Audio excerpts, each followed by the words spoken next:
welcome back to the Paradigm Project. We're super excited to be here. Today we have two absolutely fantastic guests. They are both mentors here at Paradigm. We have Ellsworth and Mueller. We're going to be talking about some economic structure. But before we get into that, we want to start with just a little bit of an introduction to both of you, for those of the listeners who don't know who you are. So let's start with Mueller. Kind of what's your experience with Paradigm? I know that I think both of you are alumni, right? So tell us experience of while you were here for high school and your teaching experience and kind of in between. Hi, Kellen. I went here between 2009 and 2013. I graduated from here with my high school diploma. I came back to work here fall of 2019. I've taught math, science, and most recently financial literacy. It's very exciting. Is it my turn? Yeah, it's your turn. Yep. I'm from the same graduating class as Mr. Mueller. We were friends in high school. I also teach financial literacy now. So those are my credentials. Let's see. I started working here in the fall of 2020. I spent some time living abroad in China. Mm-hmm. So I've been up close. I have an intimate relationship with communism. We go way back. Thanks for having me. There you go. What are some of your future plans? What do you want to do after you teach here? Or is that the rest of your life? Those are up in the air. I don't plan on teaching high school permanently, but future plans are forthcoming. There you go. Very exciting. Same. It's all sort of, I don't know. It's mostly planned. I would like to keep studying philosophy. Nice. I'd like to keep traveling to nice, not communist places. Cool. Yeah. There you go. What are your future plans? My future plans? Yeah. Are you going to do a podcast your whole life? No, I'm not. I mean, I do enjoy doing a podcast. Maybe I'll make my own podcast when I'm older. I don't know. My current future plans are to go to Westminster for my bachelor's degree fall of 2022, double majoring in neuroscience and vocal performance. Wow. Yep. Pretty exciting. My plans? Yeah. Wait, who are you? Michael? Michael's here too. Said, who dis? Look, they just brought me in here, put a mic on me, and then told me to say something at intervals of time. So, my future plans are also forthcoming to take a little from what Mueller was saying. I am graduating in, I believe it's the class of 2023, which feels very far away, but it's getting ever closer. Amen. And then I'm planning on going to college at the moment. I might take a gap year between now and then. And I'm very excited to see what the future holds. Nice. All right, so like I said earlier, we're going to talk about some economic structure and a couple things like that, and we've mentioned communism many times. But I want to ask both of you kind of what got you interested in this type of a thing? What started that passion, if you may call it that? My initial forays into economics were pretty superficial. I heard about the idea of stocks from my dad. My dad spent a lot of time researching investing. He's not a finance guy by profession, but he did a good job of educating himself about economic matters. So I would just have conversations about him with him about economics, about stocks and markets and things just kind of went from there. When I came here, I read about economic systems and really got into the idea of large scale economic structure and its implications for a society. For me, it's very much the same. My dad was always into teaching us history and linguistics, and so very early on, I got pulled into discussions about different countries and different societies, especially the history of things like the World Wars, I should say. And I was lucky. I got to come here and had a great relationship with history teachers. And as I branched off and started studying philosophy, it just naturally came to politics and economics, and I was very fascinated by the role that economics plays in telling the story of history and its influences. So, speaking of history and war, I'm aware that you guys teach a class about in part Cold War, right? What inspired you guys to begin teaching that class? The Cold War has always been kind of an obsession of mine. The idea of an event where you have two just monolithic countries duking it out over ideology. Not just resources or military threat, but really over ideology. That kind of captured me as soon as I was interested.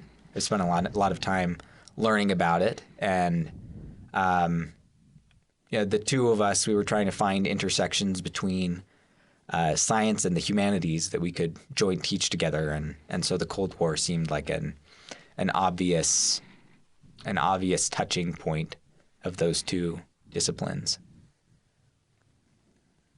Awesome. That's super cool. I think the Cold War is a period of time where there was a lot of advancement, a lot of tension in world politics, and it is very, very, very relevant to what we're talking about today. Absolutely.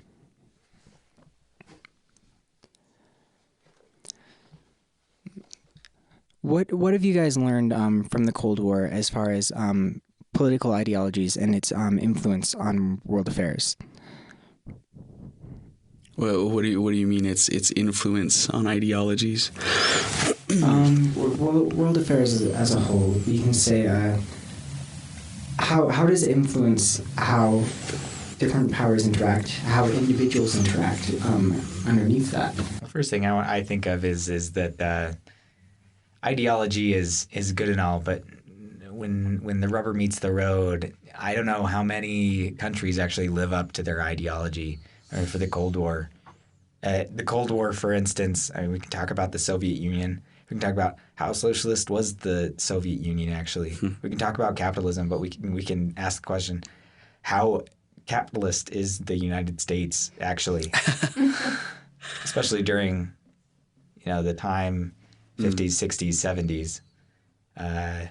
Or even earlier than that. Absolutely, yeah. FDR and the New Deals. Yep. How those changed. Ideologies is people don't tend to live up to sort of the promises that they make, especially when the ideology is very. I mean, if you read things like the Communist Manifesto, for example, right? It's very laid out what it is that it expects.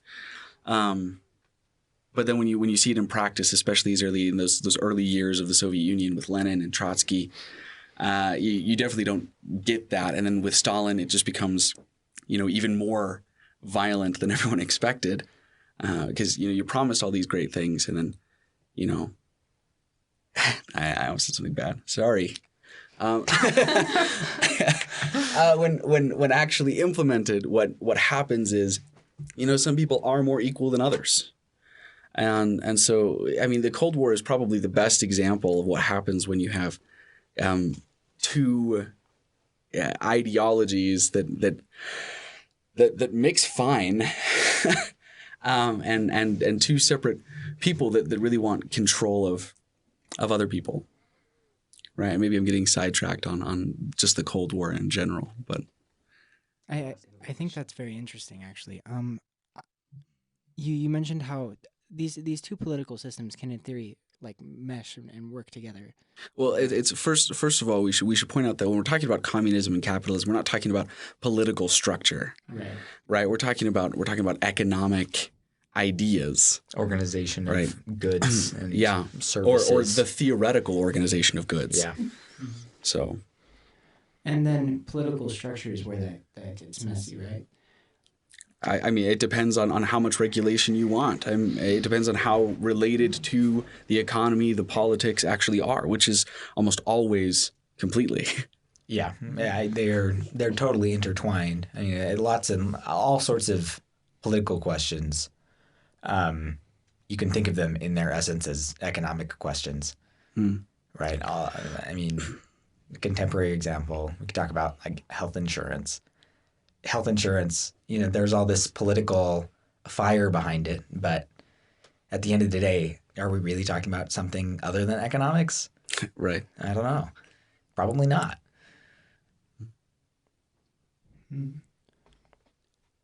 We've talked a little bit about early figures in that kind of ideological turmoil that was the Cold War and the era around that. World War II, we had the Great Depression, things like that. How much do you think the people who are most prominent in that era influence how these economic systems principles are altered? Well, I mean, How they're altered? their influence. I'm immediately thinking of everything was so scary. World War II, right? The rise of fascism, and what was evident from World War II is that the previous idea of nation states and empires, it's clear that it didn't work, right? So people were scrambling. Okay, how are we going to run our societies?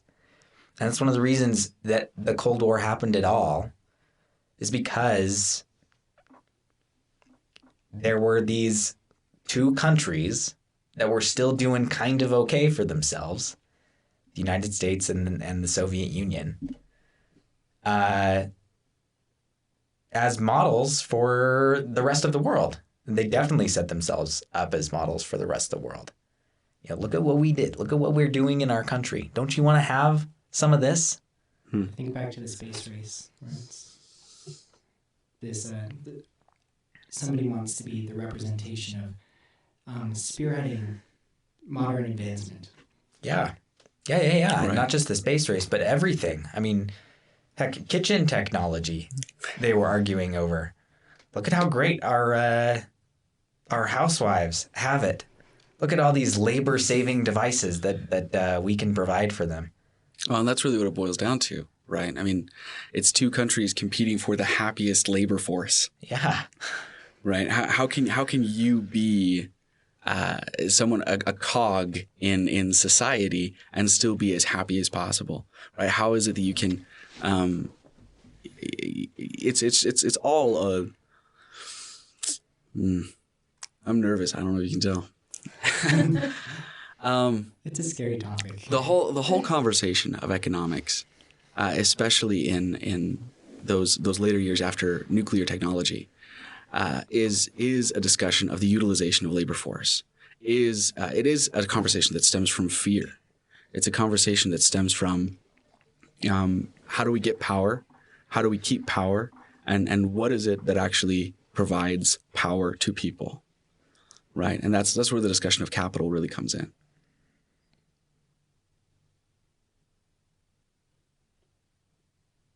Why is that power so valuable to us?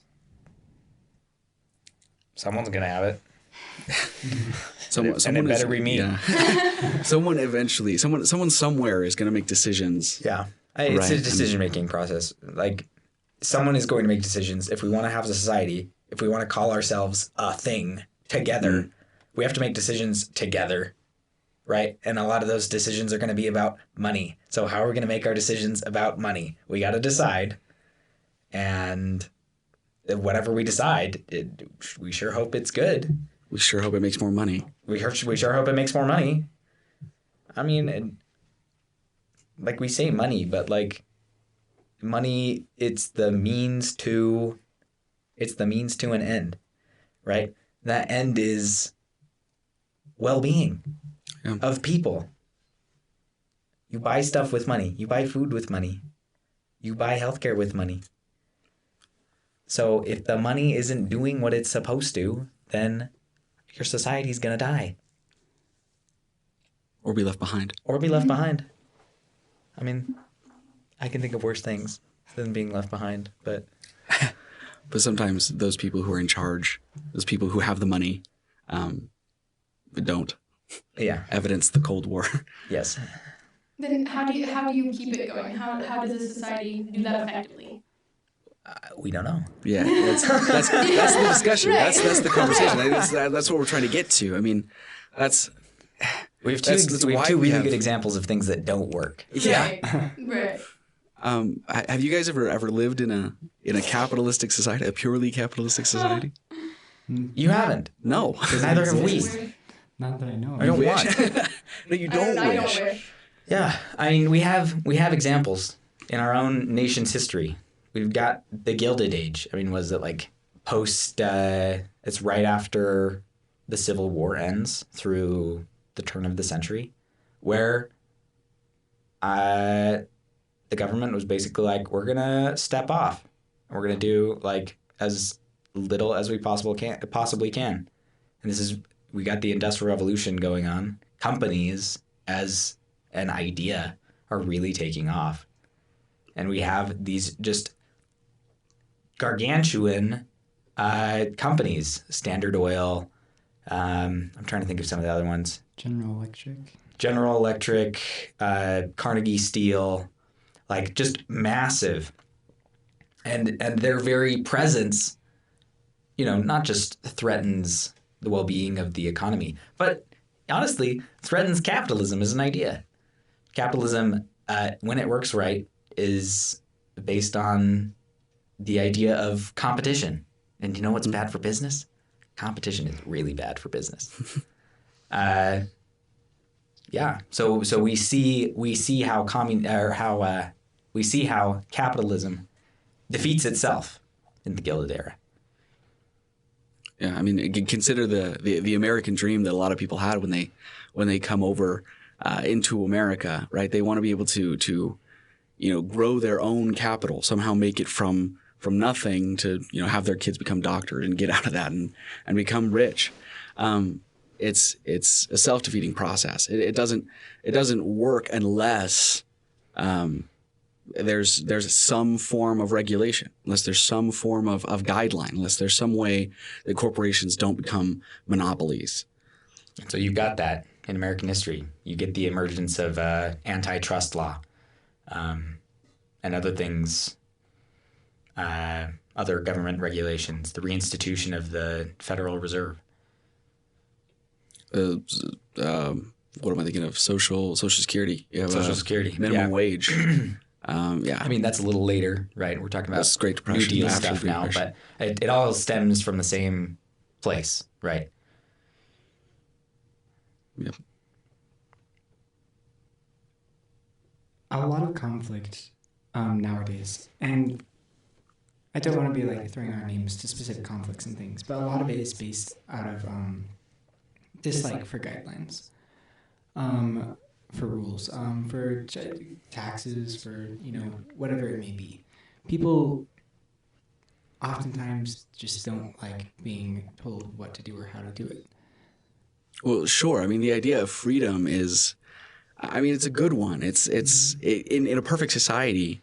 I mean, even Plato advocated for anarchy as the greatest form of civil government, right? Mm-hmm. Self-government. That's what it should be. It should be that everyone can be trusted to be in the system and take care of themselves and take care of each other. But that's not how it works. The bigger the system becomes, the more cheaters you're going to have. Yeah, it's not like a government regulation is perfect. There's plenty of opportunity for mismanagement and faux pas. To be clear, I wouldn't dream of saying that or implying perfection in any specific system. Sure.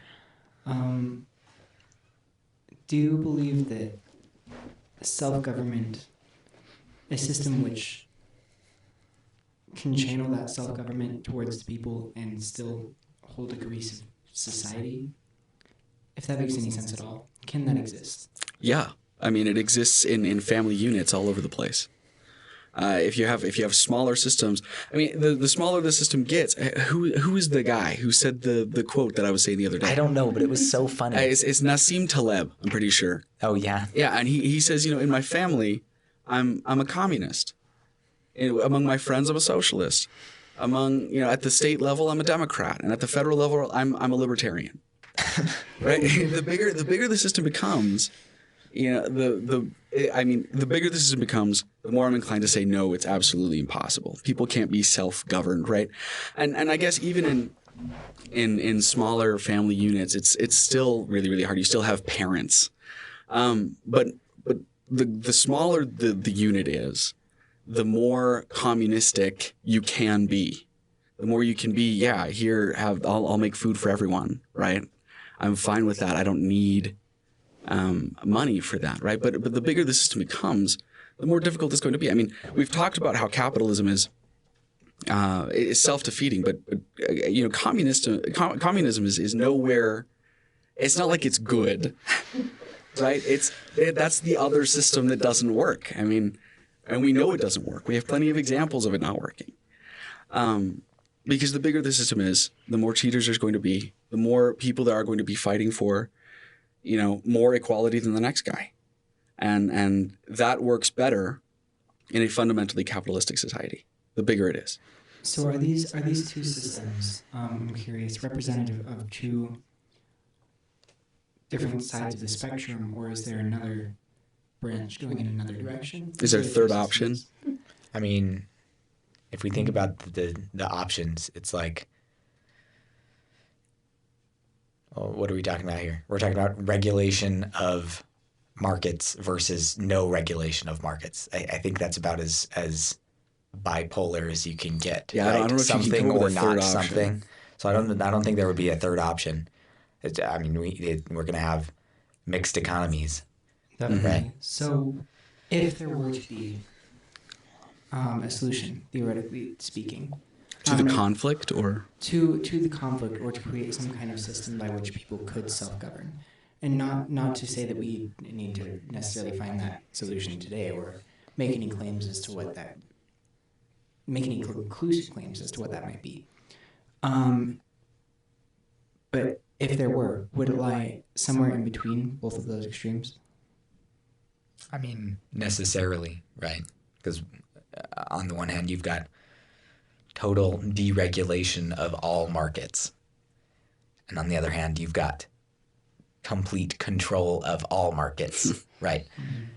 Somewhere you're going to be in between there. yeah, there's got to be a sweet spot, right? Yeah. But I mean, just like we were saying earlier, someone's always going to want more. I mean, and the chances of that person being in that system increase the bigger the system becomes. So, I mean, that sweet spot might change. I don't know if it's necessarily that there is one perfect control. I don't know. What do you think? Economics is it's a lot about decision making, right? Rational decision making most of the time. That's definitely the thing that's the easiest to study is rational decision making, but also irrational decision making. Economic studies. I think it's clear that if you are in a situation where the incentives are to do things that are bad for society, that is a situation in which you need regulation, like the antitrust thing, right? Businesses have an incentive to destroy competition, right? Acquire competing firms if they can, make mergers, get bigger so that you don't have competition, right?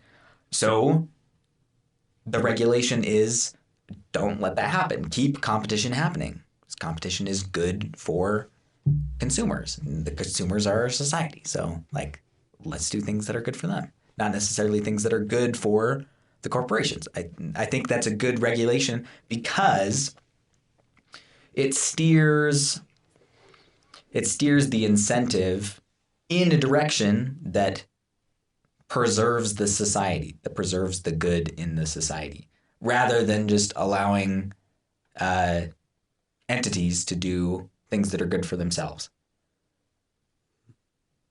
On the other hand, there are examples of government regulations that don't work so well, like prohibition, right? Prohibition, government says, well, let's do no alcohol. Let's do no alcohol, right? Alcohol is something bad for society, but it changes the incentives, right? So now you have, I mean, it's not the consumption of alcohol. What is it? It's like the distribution, manufacture, and what's the other one? Something of alcohol? I don't know. You can't do any of those things. You can drink it if you have it, but you can't make it, and you can't sell it, and you can't give it to anybody. Right? But then the incentives are, fly under the radar, manufacture alcohol anyway. Now you've got all these criminals who are making bank drunk dealers. Off of bootlegger alcohol, right? So in that case, the government regulation, it shifted the incentives in a way that damaged the society instead.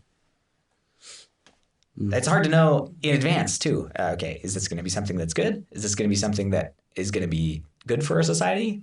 I mean, we don't know. I mean, Europe implemented a few years ago, 5 or 6 years ago, the fat tax that failed horribly, right? And I remember Michelle Obama wanted to do the same thing with sugar, right? You tax certain things to incentivize not eating it, not participating in those things, kind of like prohibitions. Yeah. And they fail spectacularly. Sometimes they fail. Sometimes they succeed. I mean, cigarettes are taxed really highly. Yeah, oh yeah. So cigarettes are a lot more expensive simply because they're taxed so highly. That's definitely something that societies have in their arsenal. Implement taxes to de-incentivize things that they don't want to do. And find people who do things that are, bad for society. Like you don't wear your seatbelt. You get fined. Yeah. Right. But on the other hand, again, there are things like you get like pink taxes on feminine hygiene products, where you get lawmakers thinking that they're luxuries when they're not. They're necessities. When they're necessities. And that's a problem too. I think the capitalism communism argument just kind of paves over a whole lot of actually complicated questions. Well, and nowadays, especially with younger people that I talk to, the question of communism and capitalism isn't actually the same as the conversation that it was back in the 70s and the 80s. Right? Nowadays, it stems from sort of a desire to help as many people as possible.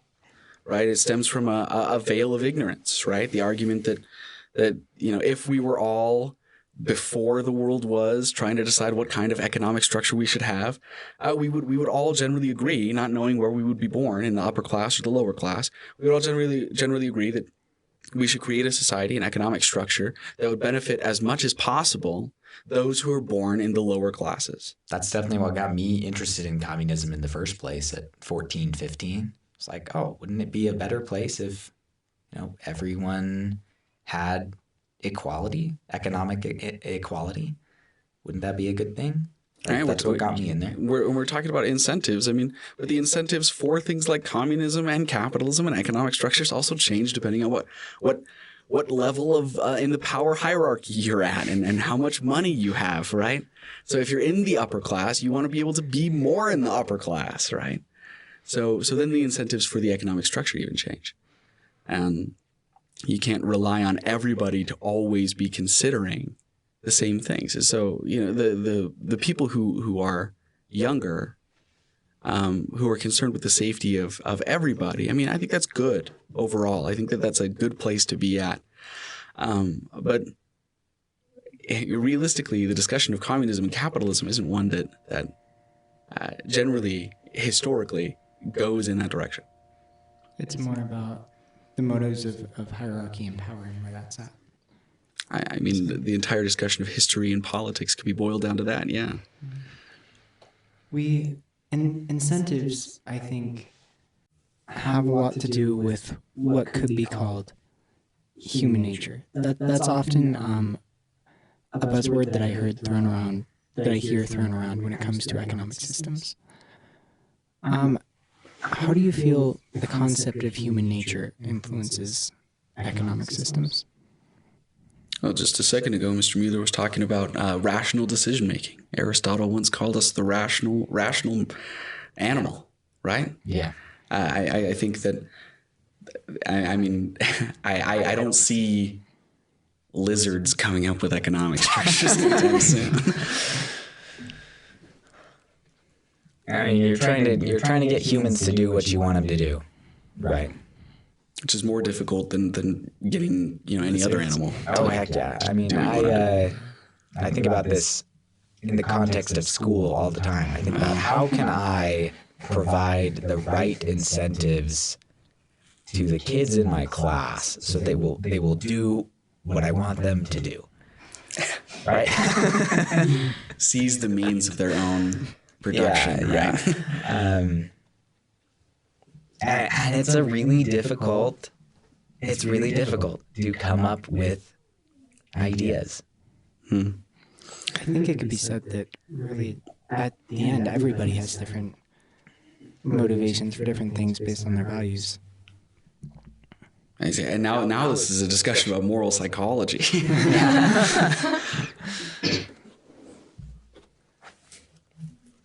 I think it is interesting, though, to see how the ideas of economics factor into so many different fields. Economics can be seen from so many different perspectives. It can be seen by like that kind of humanitarian perspective that you were talking about earlier. It can be seen from a perspective of more like moral psychology. It can be seen by just strictly moving around the means of production. It seems like everyone sees it differently. How can we have a more open discussion where people have more of a mutual understanding of economics? Education. I can't think of a way. I mean, read more books would be my advice. I don't know. You could, if you really are curious about communism, read the Communist Manifesto. We start there, obviously. If you want to learn about markets, read The Wealth of Nations. Yeah, I mean, if you have the time, Adam Smith. read The Wealth of Nations. If you have your entire life to dedicate to the discussion of markets. Human Action. Have you ever seen that one up in the library? No. It's a massive hardback book. It's like 1,000 pages long. Oh my gosh. It is a beast. Ludwig von Mises. I don't see any other way that we could. I mean, people tend to I don't know, take on the political attitudes of their friends, of their parents, of their family members. You have people that they respect and people that they feel safe around. That's been the case forever, as long as there's been someone who had more fish than the other guy. So people already have generally opinions, and unfortunately, I mean, I guess that's an opinion I have. Unfortunately, people are having these opinions very, very young. I mean, the younger generation is now subject to these things much earlier than previous generations were. I mean, high school kids, they have their own problems. They have things that they should be focused on, but because of things like social media, they are developing opinions about because they're subject to all these different viewpoints by their friends, by their parents. But I think, speaking of self-government, I think that they should take a moment and reflect, and they should read these books, and they should, engage in more discussions with people that they agree with and people that they disagree with, and I encourage them to seek a solution to the problem, Because the more people we can get doing that, the more likely we are to have a society that's, I hate to use the word, but fair. I think I generally agree. I think that oftentimes with the advent of social media and the internet constantly pouring information out at us, especially when it comes to current events, we hear sound bites and ideas may get thrown around and discussed, but it's generally not in an extensive, open manner.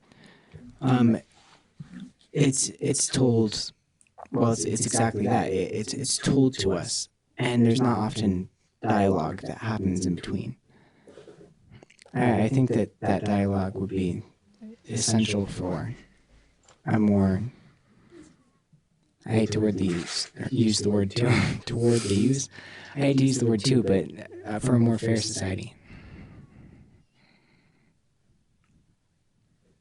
And even for I'm just thinking about this now, but even for a clearer understanding of history, right? A more fair understanding of real history. I think that economics probably plays it's the big cog in the machine of history.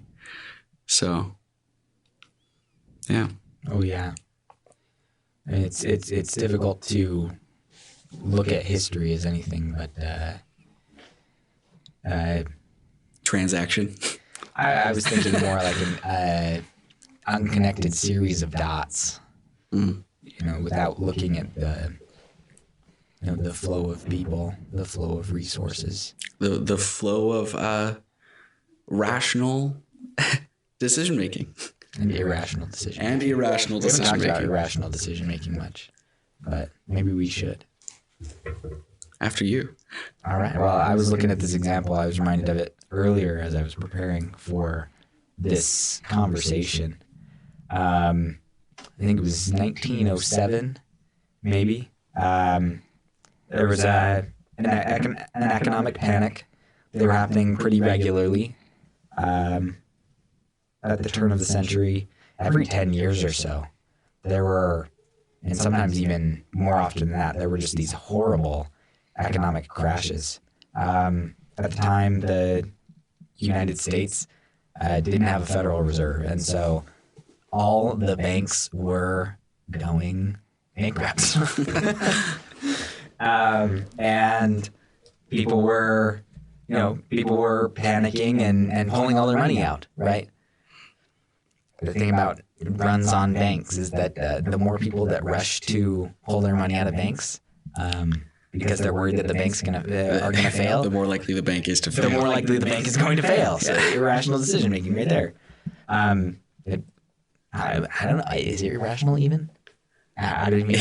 I feel like I would want to do the same. Yeah, it's take it out and invest in silver. It's definitely irrational on like a societal level. Right. Anyway, what happens is J.P. Morgan, big banker guy, classic, gets together in like his private train car with a bunch of his rich guy friends, and is like, "Hey, we need to save the economy. We're gonna pool our money and like bail out all the banks." And they do this, and I think they do it even another time or two after this. Wow. And that's when the United States got a Federal Reserve, the current iteration of the Federal Reserve Bank. They caught on. Yeah. Hey, that train car's got a good idea. Anyway, fun examples. That is fun. I've never heard that story before. I've also never heard that story. It's good. It's a good story. Do you want to know why I heard it? Planet Money. Planet Money. It feels like a Planet Money episode. Yeah. We should have just played a Planet Money episode. We should have just played a Planet Money episode. We could have commentary. Great. Just do like an MST3K. You guys know MST3K? No. That's Mystery fine. Science Theater 3000. Yeah. It's like a TV show where this guy is forced to watch the worst movies ever created. And so he creates some robots to watch them with him. Yeah. And so he watches the movie, and the whole time they're just making jokes about how dumb the movie is. Yeah. It's very funny. Yeah, we could do something like that. Sounds like a good time, honestly.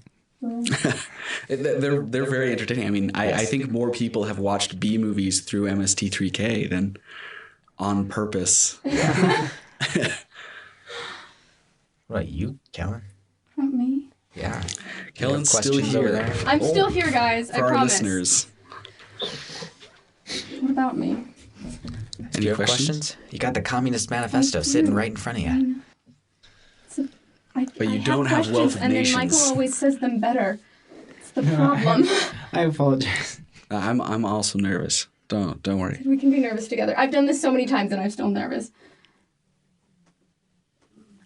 One thing that I thought was really interesting that you mentioned earlier was about how so many young people do have very firm opinions. I know that I've personally experienced a lot of friends who have opinions that they've adopted about, current social events, but a lot of them tend to adopt them just from what their parents say or what their friends say, and then they get very passionate without actually doing things like, fact-checking them. And oftentimes, even further than that, the parents or the friends haven't done fact-checking either. How does that kind of influence our the way that our economy is going? Because there are so many young people who are getting information from social media, from their parents, that's not being filtered through like a truth filter, a lot of it's baloney. So what can we do about that, and where do you think it's going to go? Guys ask about influence a lot. Yeah, there's a lot of. I mean, the biggest way that the younger generation of people are going to influence the economy is by being the society in which the economy operates. Yeah, they will be the actors of the economy. The economy is made of people. Where do you think it's going, though? I mean, not that we can know. Do I really think that all of you are communists? No. No, that's what you're asking. We were in college a few years ago in 2016 when it felt like, they were having the nature of the presidential election that year was such that it felt like everybody on every college campus was suddenly gung-ho for socialism. Yeah. It was very weird. Bizarre. Super weird. I don't know exactly where that came from. It was obvious from the candidates, I think. But I don't know. I can't even say we're asking about stuff that's going to happen in the future. And I can't even talk about what's happened in the past. Unless it happened at least, 100 years ago. Well, somebody else has done the analysis on that already. I don't know why it was. And it was almost even more intense in 2020. There was with the rallies, the Bernie Sanders rallies were insane, right? This call for sort of democratic socialism. Yeah. And it raises a certain discussion. I mean, we go back to healthcare or things like prisons and military and education and some of these. I don't want to come off with like a clear agenda in this podcast. That's I hope to come off as a very confused agenda. Is what I want to come off as. The question is, can you have those things? Can you have things like universal healthcare, universal education, college education, and not jump off and you drown in the pool of socialism? And I don't know. I think we could say comfortably that comfortably. That is definitely not where I'm at. I think we can say in our very confused and uncomfortable seats that it has been somewhat successful. I mean, I hate to be the guy who's like the broken record, but if you look at like Scandinavian countries, they do have things like reformed prison systems and universal health care, and they still have very American-looking, free markets. On the other hand, they have like a glut of artists and don't have enough engineers. Yeah, again, it's all about the utilization of labor force. Yeah, I see. The more I talk, the more I feel like when I walked in here, I was nervous, and then I remembered all the stuff that I do know, and now I'm nervous because we're at so the confused, edge. right? We're at the edge. I don't know. Every time I venture into the realm of political and economic dialogue, I go in with the intention to be less confused. I go in with the intention of finding clarity. And what do I find? I find nothing but more confusion. Right. Just get more and more and more confused. Someone ask a question. Welcome to the human condition. I Right? don't know. Can we all just relish in the confusion for a I second? know, I'm confused. For those of you listening, the confusion is actually palpable. we can taste it. Oh my goodness. It's grime under our fingernails right now. Oh, no. Yeah.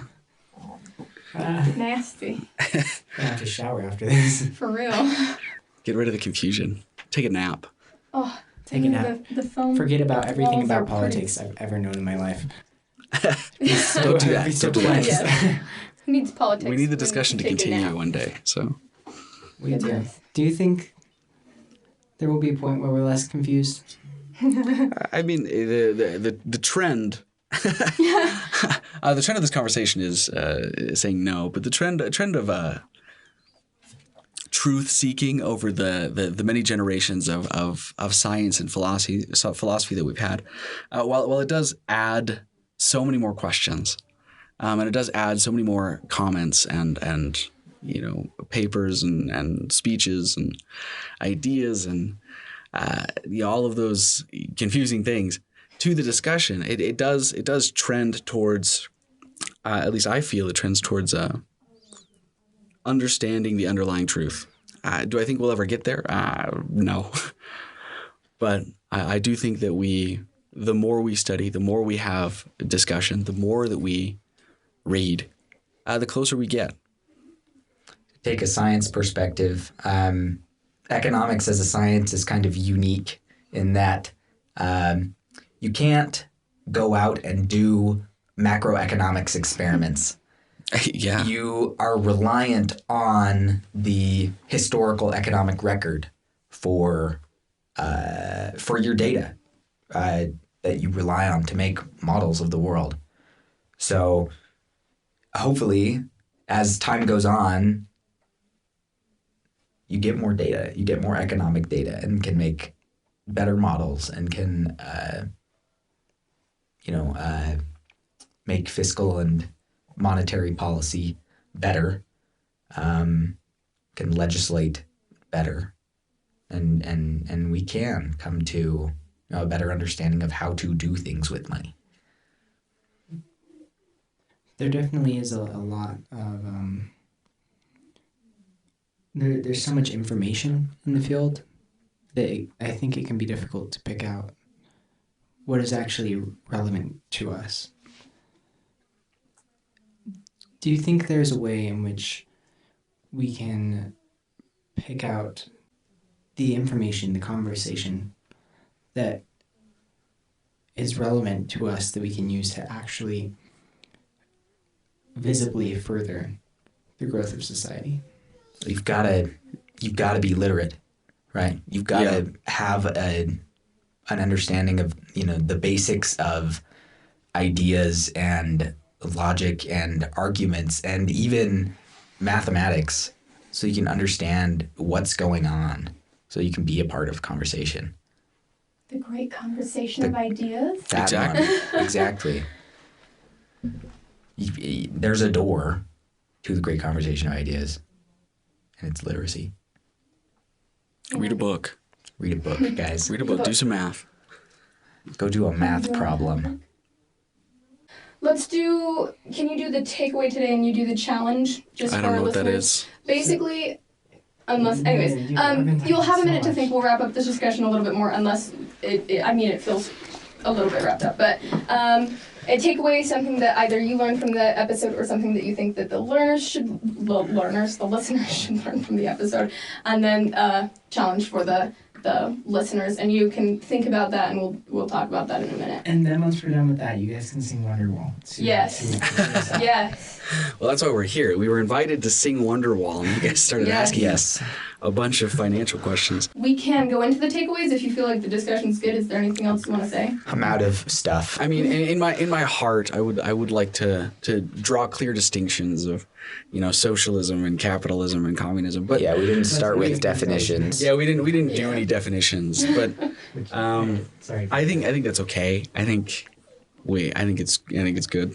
Yeah, this isn't it's a conversation podcast, right? Right. It's not an education Yeah. podcast. You can always challenge them to look up the definitions. Sure. of these There you words. go. There you go. All right. Paradigm talks so much about socialism and capitalism. Right. And And so most of our I think most of our people. You've all read have some Locke. idea. All right.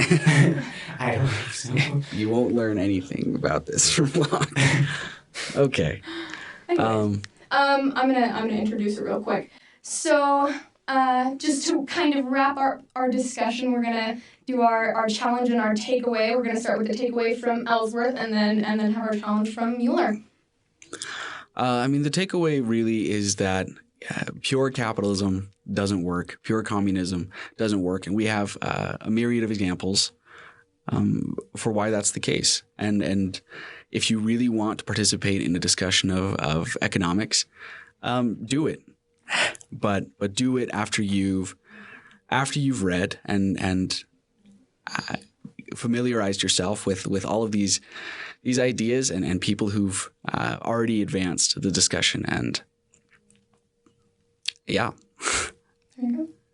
I think the challenge would be go find some information on macroeconomics. We're talking about societal level stuff here. You might need to educate yourself on some microeconomics terms first, but go read about the Keynesian School of Economics. Go read about the Austrian School of Economics. Find out what people who are really thinking about things from a money perspective are saying. And they won't agree, but if you do that, you can be part of the conversation too.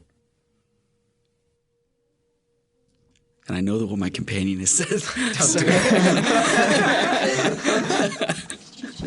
Never mind. Thanks. Yeah, that's why I said. Go listen to Planet Money. Go listen to Heck Planet yeah. Money. Free It's wonderful. advertising for a free podcast for National Public Radio that you pay for With Yeah. your tax dollars. with your tax dollars. What? Thanks, guys. We appreciate having you on. It's been wonderful discussing with you both. I know I've personally learned a lot from this, and I can definitely come from this with a better understanding of, especially economics. Thank you so much. Glad to be here. Yeah, it was fun. So proud. Thanks for listening to the Paradigm Project. Please rate us 5 stars on iTunes, and we have a Spotify Q&A if you'd like to answer that. And if you want to get into contact with us, you can email us at podcast@paradigmhigh.org or DM us on Instagram at @theparadigmpod. Don't forget to engage in the great conversation of ideas. I said maybe. You're welcome for that.